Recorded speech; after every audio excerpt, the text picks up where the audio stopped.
उलमा की जिम्मेदारी है बात पहुंचानी, अमल कराना आलिम की जिम्मेदारी नहीं है। और जो जिम्मेदारी अल्लाह रब्बुल इज्जत ने पैगंबरों की डाली है, पैगंबरों की जो जिम्मेदारी थी वही जिम्मेदारी आज एक आलिम दीन की है।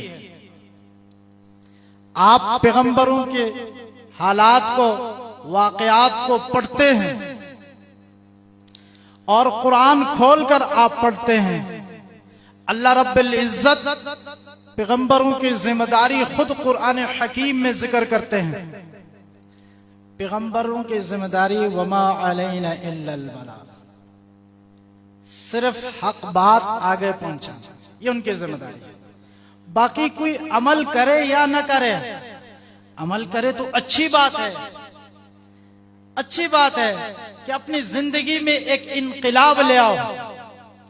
आप तमाम हजरात से दिली दरख्वास्त है और आपसे मैं दरख्वास्त करूंगा कि जो बात हजरत यहाँ इरशाद फरमाएंगे सबसे पहले मैं और आप सब इस पर अमल करने की कोशिश करेंगे। ऐसा मेहरबान शजर मिल गया मुझे,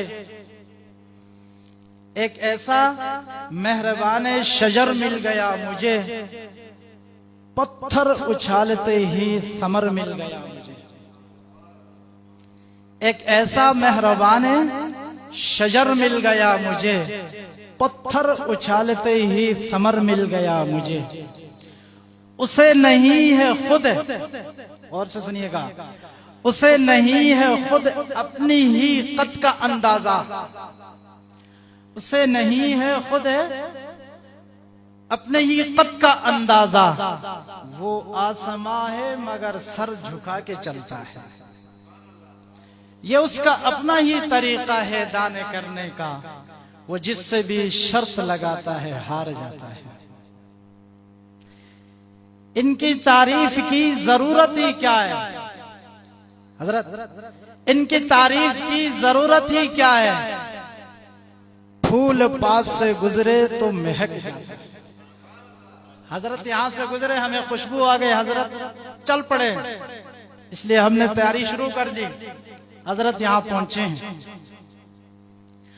और वो जिसके लहजे में, सुनिएगा, वो जिसके लहजे में झड़ते हैं फूल लफ्जों के,